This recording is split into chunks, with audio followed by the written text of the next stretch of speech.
Hi, I'm Jeff Cavins, and I want to take just a few minutes to explain to you the relationship between the companion to the Catechism of the Catholic Church and the actual Catechism itself. Now, that companion is the great big tan book. It's big, but it's valuable. And the Catechism of the Catholic Church that I'm referring to is the second edition, better known as the Green Edition. Now, the relationship between them is very valuable. In the paragraphs of the Catechism, that's the Green Edition, there are many footnotes. Sometimes when you look down at those footnotes, they're scriptural footnotes, or they are conciliary footnotes, church fathers, saints, and you're thinking, wow, I'd like to go deeper with that. Well, that's where the companion comes in. It really hosts an amazing amount of citations that you can go deeper into. So think of the companion to the Catechism of the Catholic Church as a giant reference library, a huge reference library. The Catechism of the Catholic Church reads, "Often the texts of sacred scripture are not quoted literally, but merely indicated as a reference, as noted by CF in the footnotes.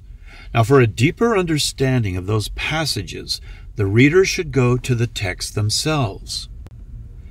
Looking up every biblical reference can seem overwhelming, but luckily, the companion to the Catechism of the Catholic Church contains all the passages of sacred scripture referred to in the Catechism, arranged according to the paragraphs in which the references are made.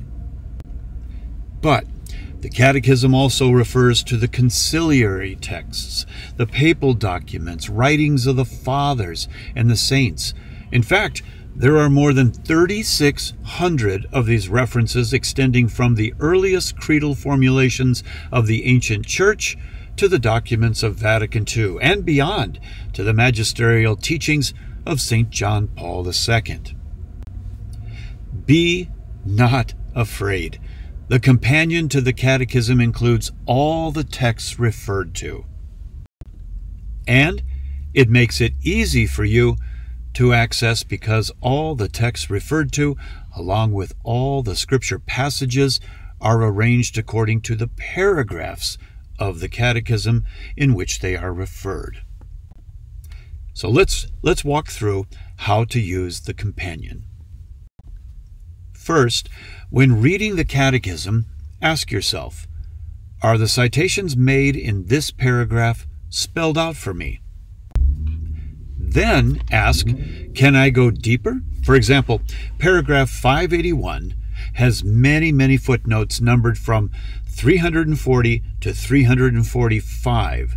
Note the footnotes listed on the bottom of the Catechism's page. In the companion, look up the Catechism's paragraph number on the side column of the page. Remember, the side column of the page in the companion. I want you to remember that we are interested in the full version of the footnotes from paragraph 581. Here we see an example of many scripture references. Note, not every text may be in the companion.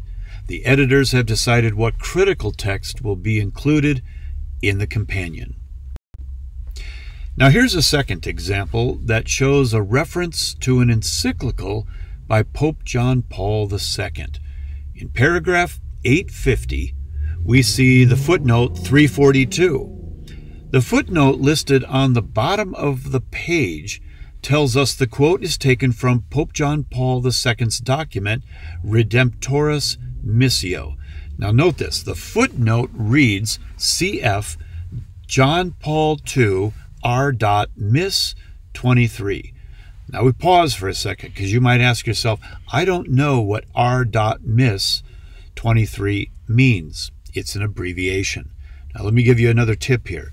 All the abbreviations in the Catechism are given, the full explanation of what that abbreviation is, on pages 861 and 862. That's 861 and 862. In fact, I put a little tab in my catechism right on those pages, so I can always go to it very, very quickly.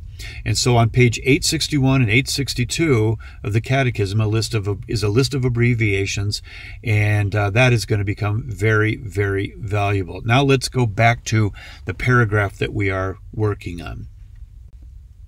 When we look up the paragraph number 850 on the side in the companion, we find the quote from Redemptoris Missio. It's that simple. So now take comfort knowing two things. Number one, the companion is your giant reference library to quotes in the catechism. And number two, you don't need to lug that big book to class. God bless you, and I hope you have a great time studying.